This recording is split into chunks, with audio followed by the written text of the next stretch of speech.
Lucky Peak's been getting stocked with kokanee for some time now, and it's primarily supported by hatchery stocking, not a lot of natural spawning there. And it's a great place for people to go and try their hand at kokanee because it's so close to Boise and a pretty good fishery. Julian, can you hold that for a sec? It's popular in the spring, this time of year, May and June, and then it slows down and going into July and August, and then it can pick back up again starting in September, October, November again. Kokanees, usually more out in the middle of the lake. A place like Lucky Peak, they like usually the top 20 feet of water, so you have to get down for them, but they're not extremely deep. Okay, you guys keep an eye on this rock. Most kokanee anglers need to fish from a boat and troll for kokanee.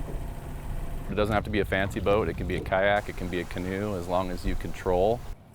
A lot of people use downriggers, but again, they aren't necessary. You can use weighted lines. Usually you have to get the lure down a little bit. 40. You made it to 40 feet? Have some specialized equipment like flashers.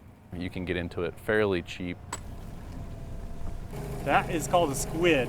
And people do catch them from shore occasionally, although the most success is through trolling. Kokanee fishing has gotten very popular with our anglers. And Idaho's kind of made it a priority to provide various kokanee fisheries around the state. In the southwest region, of course, there's Lucky Peak, and then up the river a little further, there's Arrow Rock. And then you go a little further up and you have Anderson Ranch, which has been an extremely popular kokanee fishery the last few years. And we have places like Deadwood, which are much more remote. Places like Pend Oreille up north, Spirit Lake over in eastern Idaho. We have Ryrie Reservoir. Even some smaller waters like Montpelier and Devil's Creek reservoirs down in the southeast corner of the state have good populations of kokanee.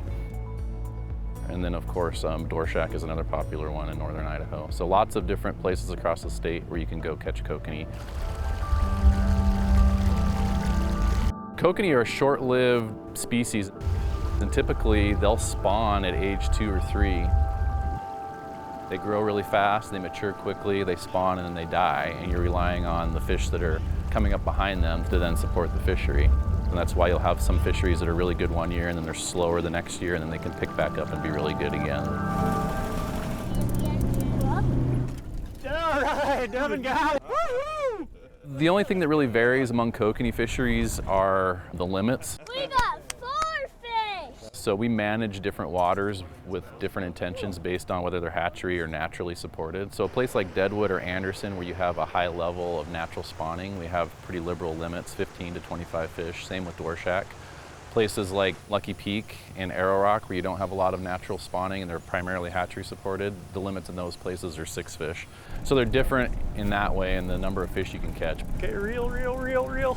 But the tactics that you use and how you fish for them are pretty universal across all the different waters. 9, Grab the 8, net. 7, Can you get the 6. net? They're fun to catch, they fight hard, and you're using really light tackle and light rods. They have really soft mouth, so you can lose a lot of them, which makes it a little more sporting to actually try to land one and get it in the net. Oh, that's a good one. And then just how good they are to eat. That's a good one. That's a big one. It's a very popular fishery, and it's growing in popularity every year. Holy macaroni.